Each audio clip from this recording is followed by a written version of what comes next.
ጾመ ነቢያት። በስመ አብ ወወልድ ወመንፈስ ቅዱስ አሐዱ አምላክ አሜን። በዓለም ላይ የምትኖሩ ኦርቶዶክሳውያን እግዚአብሔር ልጆች ሰላም እግዚአብሔር ይብዛላችሁ። ከኅዳር 15 ቀን ጀምሮ ጾመ ነቢያት ይገባል። 14 ማለት እነሆ ቅበላው ወይም ጾም መያዣው ነው ማለት ነው። ጾመ ነቢያት። ጾመ ነቢያት ማለት የነቢያት ጾም ምን ማለት ነው? የነቢያት ማስታወሻ። አዎ ክርስቶስን 16 የጽሑፍ ነቢያት 15 የቃል ነቢያት ክርስቶስ ይወርዳል፣ ይወለዳል፣ ድንግል ማርያም ተወልደዋለች፣ የተወለደው አምላክም በቀራንዮ ተሰቅሎ ዓለምን ያድናል እያሉ ተስፋን የሰነቁ የክርስቶስን መወለድ ተስፋ ያደረጉ ትንቢት የተናገሩ ሱባዔ የቆጠሩ አንዳንዶቹ በመጋዝ የተሰነጠቁ፣ አንዳንዶቹ ወደ ጉድጓድ የተወረወሩ፣ አንዳንዶቹ ደግሞ የተገረፉ፣ አንዳንዶቹ ደግሞ በመጋዝ የተሰነጠቁና አንዳንዶቹ ደግሞ በድንጋይ የተወገሩ፣ አንዳንዶቹ ደግሞ እነሆ በየጓዳውና በየሽኩቻው ሙተው የተገኙ እነዚህ አበይት ነቢያት የእነሱ ማስታወሻ ይሆን ዘንድ አበው ሐዋርያት የገና ጾምን 44 ቀን ጾመውላቸዋል። ያንን ጾም ለእኛ ሰጠውና እኛም ደግሞ እንጾማለን። ጾሙን የጾሙት ሐዋርያት ናቸው። የተጾመው ጾም ግን የነቢያት ማስታወሻ ነው። አየው ዛሬ ብዙ ወንድሞቻችን ለሚወዱት ወንድማቸው ማስታወሻ ብለው ለሰርጉ ለምርቃቱ እንደሚሰጡ ሐዋርያት ለነቢያት ያስቀመጡላቸው ስጦታ ጾመ ነቢያትን ነው ሐዋርያት ጾመው ማለት ነው። የእመቤታችን ጾም ጾመ ፍልሰታን ጾመ፣ የራሳቸውን ጾም ሰኔ ጾምን ጾሙ፣ የእመቤታችንን ፍልሰታን ጾሙ። ለነቢያት ደግሞ ማነው ለነቢያት ደግሞ የገና ጾምን ጾሙ። አያችሁ የታደሉ ሐዋርያት። ያልታደለው ተነስቶን የሐዋርያን እያለ ዓለምን ያጭበረብራል። የታደሉት ሐዋርያት ግን ሰኔን በራሳቸው ስም ጾመው፣ ፍልሰታን በእመቤታችን ጾመው፣ እንደገና ጾመ ነቢያትን ደግሞ በነቢያት ስም ጾመው ያስቀመጡ ቅዱሳን ናቸው። ጾም ማለት ምን ማለት ነው ወደሚለው እንምጣ። ጾም ማለት የሰው ልጅ ሲፈጠር አብሮ የተፈጠረ ነው። እግዚአብሔር አዳምን ፈጠረው። ከፈጠረ በኋላ ዋኖር ውስጥ በገነት አስቀመጠው። የሚበላ ሰጠው፣ የማይበላም ሰጠው። የሚበላውን ብላ፣ የማይበላውን ግን እንዳትበላ አለ። ብላ ማለት ነው። አትብላ ማለት ጾም ማለት ነው። አለቀ። ጾም ሰው ሲፈጠር አብሮ የተፈጠረ ለሰው ምግብ ሲሰጥ ለሰው ልጆች የተሰጠ ነው ጾም ማለት ነው። ስለዚህ አዳም 7 ዓመት ጾሞ በ7 ዓመቱ ዋዕለ ወትእዛዘ እግዚአብሔር የእግዚአብሔርን ሕግ ጥሶ ከገነት ቢወጣና ቢወርድ መድኃኔዓለም 40 ቀንና 40 ሌሊት ጾሞ በቀራንዮ ተሰቅሎ አዳምን ወደ ክብሩ መልሶታል ማለት ነው። ስለዚህ አዳም ጾምን አልጾምን ብሎ ቢወድቅ መድኃኔዓለም ጾሞ ግን ወደ ገነት አዳምን መልሶታል ማለት ነው። ስለዚህ ጾም አዋጅ ነው ወይም ለእኛ የተሰጠን ነው። አብረን እናየዋለን። በሌላ መልኩ አንዳንድ ጊዜ ሰዎች ጾምን ለተንኮል ያደርጉታል።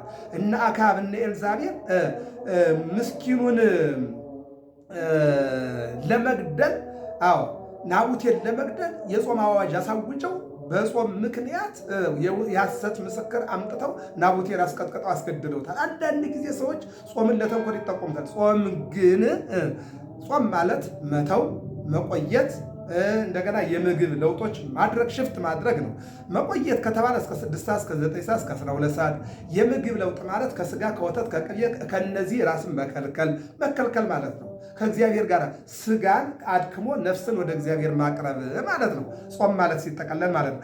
በሌላ መልኩ በዚህ በአንደኛ ነገሥት 29 ላይ ናቡቴን ገለው ስጋውን የሰማይ ወፎች እንዲበሉት ደሙን ውሾች እንዲሉት ያደረጉት ሰዎች መጨረሻ ላይ ግን አሟሟታቸው እንደዚህ ኤልዛቤል ከፎቅ ላይ ወርዳ ተከስክሳለች። ወዳጆች ጾምን ለክብር እንጂ ለመጥፎ ነገር የምናደርገው ከሆነ አፈጻጸሙ መልካም እንደማይሆን እዚህ ጋር ያስተምረናል ማለት ነው። እዝራ ምን ይለናል? 8:23 ላይ ስለዚህ ጾምን ወደ እግዚአብሔር ለመን፣ እግዚአብሔርን ተለመነ። ምዕመናን እንጹም፣ እግዚአብሔርን እንለምን፣ እግዚአብሔርን ይለመነ። እግዚአብሔር በጾምና በጸሎት እኛን ይለመናል። የሀገራችን ሰላም፣ የሀገራችን ፍቅር ይመልሳል። የተሰደዱት ይመለሳሉ፣ የወደቁት ይነሳሉ፣ የተረሱት ይከብራሉ። የቤተክርስቲያናችን ልልና ይመለሳልና እንድንጾም እግዚአብሔር ይረዳል። ሌላው ነህምያ 1:4 ላይ እጾም እጸልይ ነበረ የኢየሩሳሌም አጥር ፈርሶ ነበርና እግዚአብሔር ክብሯን ኢየሩሳሌም እንዲመልስ እግዚአብሔር ሆይ ከአንተ ጋር ጉድለት የለም፣ እኔና የአባቴ ቤት በድለናልና ስለዚህ እግዚአብሔር ሆይ ክብራችን መልስ እያልኩ ጾም ነበረ። ከዚህ በኋላ ግን ያንን አጥር የመለስኩኝ ክንዴን አበረታ ብዬ እግዚአብሔር ክንዴን አበረታልኝ። በጾምና በጸሎት እግዚአብሔርን ጠየቁት፣ እግዚአብሔርም ክንዴን አበረታ። እኔም ደግሞ ያንን አጥር መልሼ አጠርኩት ይላል። የፈረሰውን አጥር እንድንመልስ እግዚአብሔር አምላክ ሁላችንንም ይርዳል። ሌላው ኢሳይያስ 4:3 ላይ ምን ይላል? በጾም በለቅሶ እግዚአብሔርን ለምኑት እግዚአብሔርን ይለመናችኋል ይለናል። ሌላው ኢሳይያስ እንዲሁ 58:5 ላይ እኔ የመረጥኩት ጾም የትኛው ነው ይላል። የትኛው ነው ይላል። ሁለት አይነት ነው። አንደኛው ሰዎች ይጾማሉ፣ ይጾሙና ይናከሳሉ፣ ይባላሉ። የሚጾሙትን ሰው ቅድም እንዳልነው ለሰው መግደያ፣ ለሰው ማባረሪያ፣ ለሰው ማሚያ፣ ለሐሜት ወዘተ አይደለም። እኔ የመረጥኩት ጾም ይልና የታሰሩ እንድታስፈቱ፣ የተራቡ እንድታበሉ፣ የታረዙ እንድታለብሱ፣ በአጠቃላይ ለድሃ እንድታካፍሉና የእግዚአብሔርን መንግሥት እያሰባችሁ እንድትጾሙ፣ ስትጾሙ ታርቃችሁ፣ ስትጾሙ ይቅርታ አድርጋችሁ፣ ሰላምን፣ ፍቅርን፣ ገንዘብን ይዛችሁ፣ ሳል ይዞ ስርቆት አይሆንምና ቂም ይዞ ጸሎትና ጾም ስለማይሆን ከቂምና ከበቀል ወጣችሁ ስትጾሙ ይሄ ጾም የኔ ጾም ነው። ቂም ተሸክመ በቀልን ተሸክመ ሰው እየገደልክ ሰው እያሳደርክ ብትጾም ግን ይሄን የመረጥኩት ጾም አይደለም ይላል እግዚአብሔር ይላል። እግዚአብሔር የመረጠው እንድጾም እግዚአብሔር ይርዳል። ኤርምያስ 36:6 ላይ በጾም ቀን አነበበው ይላል። በጾም ቀን ስለ ጾም አንቡላቸው፣ አስተምሯቸው፣ አስረዷቸው ማለት ነው። ስለ ጾም ምዕመናን ማወቅ አለባቸው፣ መረዳት አለባቸውና ይህንን ይናገራል። እዚሁ ላይ ደግሞ 9 ላይ ምን ይላል? በእግዚአብሔር ፊት ስለ ጾም አዋጅ ነገሩ ይላል። አሁን ዛሬ ስለ ጾም አዋጅ እንናገራለን። 7 አጽዋማት አሉ። ጾመ ገና፣ ገሃድ፣ ዓርብና ረቡዕ፣ ነነዌ፣ አብይ ጾም፣ ሰኔ ጾም፣ ፍልሰታ። እነዚህ የአዋጅ ጾሞች ናቸው። 7 አጽዋማት ጳጉሜንና ጽጌን በፈቃድ ሰዎች የሚጾሙት ነው። ኦርቶዶክሳውያን ጨምረን የምንጾመው እንጂ ቀንሰን የምንጾመው ጾም የለም። አዋጁ 7 ነው፣ ግን ኦርቶዶክሳውያን 9 አድርገው ይጾማሉ። ማን ጳጉሜን የመጨረሻውን ያንን ዕለተ ምጽአትን አስበው ይጾማሉ። ጽጌን የእመቤታችን ስደቷን አስበው ይጾማሉ። ስለዚህ አስበን እንድንጾም እግዚአብሔር ይርዳን። ይቀጥልና ምንድን ነው የሚለን? ዳንኤል ደግሞ 9:3 ላይ ማቅ ለብሼ አመድ ነስንሼ እጾም ነበር። ይህ ብቻም አይደለም፣ እንደውም እኔ ስጾም ይላል ማለፊያ እንጀራ ማልበላው፣ ማለፊያ መጠጥ ማልጠጣው፣ ደህና ልብስ ማልለበስኩኝ፣ ማቅ ነው የለበስኩት፣ አመድ ነው የነሰነስኩት ይላል። እንዲህ አይነት አይምሮ ያድለን መድኃኒዓለም። ሌላው እዚህ ትንቢተ ዳንኤል ምዕራፍ 9:3 ላይ እጸልይና እለምን ዘንድ ወደ እግዚአብሔር ተንበረከኩኝ፣ እግዚአብሔርም ደግሞ ሁሉን ነገር አሳየኝ ይላል። እግዚአብሔር አምላክ የሀገራችን ሰላም ያሳየን። ኢዩኤል 1:14 ላይ ደግሞ እንዲህ ይለናል፣ ጾምን ቀድሱ፣ ጾም ወስብኩ ምህላ፣ ጾምን ቀድሱ፣ አመስግኑ፣ ባርኩ፣ ምህላውንም ተናገሩ፣ አዋጁን ተናገሩ ማለት ነው። እዚሁ ላይ ደግሞ 2:15 ላይ ደግሞ በጾም በጸሎት በዋይታ በለቅሶ ተመለሱ። ይሄ የዛሬ ያስፈልጋል። በጾም በለቅሶ በዋይታ ወደ ማን? ወደ እግዚአብሔር ተመለሱ። መገዳደሉ ይቅር፣ መጠፋፋቱ ይቅር፣ ክፉነቱ ይቅር፣ መጥፎነቱ ይቅር፣ መተዛዘን ይምጣ። ይህንን ይነግረናል። ሌላው ዮናስ 3:5 ላይ ምንድን ነው የሚለው? ዮናስ ከ3 ቀን በኋላ በአሳ ሆድ ውስጥ ከቆየ በኋላ እግዚአብሔር አሳው እንዲተፋው ሲያደርግ ወጣና እስከ ነሰሉ ስለት ትገፈታ ምድረ ነነዌ፣ የነነዌ ከተማ እስከ 3 ቀን ትጠፋለችና ንስሐ ግቡ፣ ጾሙ፣ ጸልዩ አላቸው። ጾሙ፣ ጸለዩ። በጾምና በጸሎት ወምዝ ጾሙ 70 ነነዌ ወነስኡ።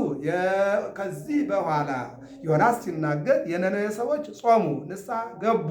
እግዚአብሔር ጾመ ወጸለየ እሙነ ይነስእ ሴቶ፣ የጾመ የጸለየ ዋጋውን ያገኛል። አገራቸውን አተረፉ። 120 ሺህ ሕዝብ በጾምና በጸሎት ከመከራ ዳን። ሕዝባችንን እግዚአብሔር ይጠብቅልን። ሌላው በጾም በጸሎት መትጋት ያስፈልጋል። በዚሁ ላይ የምናየው ሙሴ 40 ቀን 40 ሌሊት ጾሞ ታቦተ ጽዮንን አግኝቷል። ሕግ ተሰርቶለታል፣ ጽላት ተቀብሏል። እዝራ ጾሞ ጸልዮ 40 ቀን 40 ሌሊት 46ቱ ቅዱሳት መጻሕፍት ምስጢር ተገልጾለታል። ሕዝቅኤል 600 ሙታን ተነስተውለታል 40 ቀንና 40 ሌሊት ጾሞ። ኤልያስ 40 ቀንና 40 ሌሊት ጾሞ ከሚፈልገው ተራራ ደርሷል። ኢየሱስ ክርስቶስ 40 ቀንና 40 ሌሊት ጾሞ እነሆ ዲያብሎስን ድል አድርጓል። ስለዚህ ጾም ለአጋንንት ድል ማድረጊያ ነው። ለጠላት ማስወገጃ፣ ለአጋንንት ድል ማድረጊያ፣ አገርን መጠበቂያ፣ ሃይማኖትን መጠበቂያ፣ ወገንን ማትረፊያ ትልቅ በር ነው። ትልቅ እነሆ መከላከያ ማለት ምንድን ነው? ጾም ነው ማለት ነው። እንድንጾም እግዚአብሔር ይርዳል። ይህን ካልን እንግዲህ ጥንተ ጾም ስብከት ወይም ደግሞ ጌና ስንክሳሩ እንዲህ ይላል። ወበዛት ይለት ጥንተ ጾመ ስብከት ጌና ይልና የስብከት ጾም መጀመሪያ ህዳር 15 ቅበላ 14 ነው ይላል።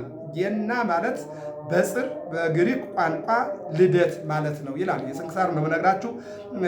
ፍትሐ ነገሥት ደግሞ መግቢያውን 16 ቅበላ 15 ይላል ይልና ወውእቱ ጾም ታቀድም እምልደት ይልና ምንድን ነው? ከልደት በፊት መንፈቁን ማለት ነው። ወጥንተ ዚአሁ መንፈቀ ህዳር ወፋሲካሁ በዓለ ልደት ይላል። ስለዚህ 15ን ቅበል አድርገ በ16 ጀምር ይላል ብሎ እዚህ ላይ ይናገራል። ይህ እንግዲህ ይህ ከልደት የሚቀድም የመጀመሪያው ህዳር 16 መጨረሻው ታኅሳስ 29 ቀን ነው ማለት ነው ይልና ፍትሐ ነገሥት 16 ሲል ሊቃውንት ክርክር በስንክሳር ላይ ያለውንና በፍትሐ ነገሥት ያለውን ሊቃውንት አባቶቻችን ተከራከሩበት። ይህንን ነው የምንመለከተው ክርክር ከጾሙ መግቢያ ላይ ያለው የልዩነት ምክንያት ይህ ነው። ነገር ግን እንደ አባቶቻችን ይሄ 15ና 16 14ና 15 የሚለው በጣም ሰፊ ዘመን ሲያከራክር የኖረውን ታላቁ አባታችን መናኙ ብፁዕ ቅዱስ አቡነ ተክለ ሃይማኖት ምን ብለው ወሰኑ የሚለው እንመለከታለን። ይህም በሶስት ምክንያት ነው ይልና የጾሙ መደበኞች ሐዋርያት ሐዋርያት ናቸው። ቅድም እንዳልነው ጾሙን የጾሙት ሐዋርያት ናቸው። ስለዚህ በጾም ምክንያት ከምትከራከሩ አድሎ ለጾም ብለዋል ሐዋርያት። ጾሙን የጾሙት ሐዋርያት ናቸው። በጾም ምክንያት ከምትከራከሩ ለሆድ ለምግብ ሳይሆን ለጾም አድሎ ስላሉ 14 ቅበላ 15 ጾም እንዲሆን አንደኛው። ሁለተኛው መዋዕለ ጾሙ 44 ቀን ስለሆነ 40ው የነቢያት ነው። አንዱ ገሃድ ነው። ገሃድ በውስጥ አለ እንግዲህ እንደሚታወቀው። ሌላኛው ሶስቱ ደግሞ አብርሃም ሶርያዊ የጾመው ጾም ነው። ስለዚህ 44 ቀን ስለሆነ የሚነሳው ከማንማር ከ15 ተነስቶ ነው የሚለው ማለት ነው። ይህም በዘመነ ማቴዎስ፣ ዘመነ ማርቆስ፣ ሉቃስ የልደት በዓል በ29 ይከበራል ማለት ነው። በዚህ ጊዜ በ15 ይጀመራል የሚለው እንዲሁም በዘመነ ማቴዎስ፣ ማርቆስ፣ ሉቃስ በ15 የሚጀምሩት በቤተ ክርስቲያናችን አስተምሮ በዘመነ ዮሐንስ በ14 ይጀመራል፣ በ15 ጾም ይሆናል፣ በ28 ደግሞ ፋሲካ ገና ይሆናል ብለው ስለሚያምኑ ነው። ነገር ግን ይልና የኢትዮጵያ ኦርቶዶክስ ተዋሕዶ ቤተ ክርስቲያን ቅዱስ ሲኖዶስ ምንድን ነው የሚለው? በብፁዕ ቅዱስ አቡነ ተክለ ሃይማኖት ጊዜ 1980 ዓመተ ምህረት ጥቅምት 17 እና 21 ቀን ባደረገው መደበኛ ስብሰባ ጾመ ነቢያት በዚህም ይሁን በዚህ በማቴዎስም በማርቆስም በሉቃስ በዮሐንስ በአራቱም በቃ ቋሚ ማለት ነው። በአራቱ ምክንያቱም እዚያ ላይ በዘመነ ዮሐንስ በ14 ቅበላ ሆኖ በ15 ተጾሞ በ28 ይገደብ። በማቴዎስ በማርቆስ በሉቃስ ግን በ15 ቅበላ ሆኖ በ16 ይጀመር፣ በ29 ይገደብ የሚል ነበር የሚያከራክር የነበር። የሁለቱ ነው። ሁለቱ ስለሆነ ምን አሉ? በ14 ቅበላ እንዲሆን ተወስኖ የልደት በዓል አከባበር እንደተለመደው በማቴዎስ በማርቆስ በሉቃስ በ29 በዮሐንስ ግን በ28 እንዲከበር አድርገዋል ይላል። ወደ ዋናው መደቡ ላይ ስንመጣ ጾም በኦርቶዶክስ ተዋሕዶ ሃይማኖት ከ7 ዓመት ጀምሮ ለሁሉም ግዴታ ውዴታ አይደለም። ይህ የገና ጾም ግን የሚያከራክረውን ግን አስረውታል፣ ጨርሰውታል። ምን ብለው ነው? በዮሐንስ በ28 ሲሆን በ14 ቅበላ ሆኖ በ15 ይጀመር ብለው ነበረ። እንደገና ደግሞ በ15 ቅበላ ሁል ጊዜ በ16 ጾም ይሆን ብለው ነበረ። ከዚህ ሁሉ ግን ሰው ህዝቡ እንዳይምታታ አንዲሁን አለ ወለጾም የሚለው የሐዋርያት ስጦታ ተወስዶ በ14 ቅበላ በ15 ጾም በ28 የሚገደፍ በ29 ጾሙ የሚጀመረው በሚናስ በ18 ቅበራው በ14 ብለው አጽድቀውልናል። ጾመ ወጸለየ እሙነ ይነስእ ሴቶ ጾመ ነቢያት የጾመ የጸለየ ዋጋውን ያገኛል። ገብረ መስቀል ሚዲያ ነው። ሰብስክራይብ፣ ላይክ፣ ሸር አድርጉ። ሰላም እግዚአብሔር ከሁላችን ጋር ይሁን። ነገ ሰኞ ነው። ከሰኞ ጀምሮ 15 እንግዲህ ጾመ ነቢያት ይገባል። ጾሙ እንድንጠቀም እግዚአብሔር ይርዳን።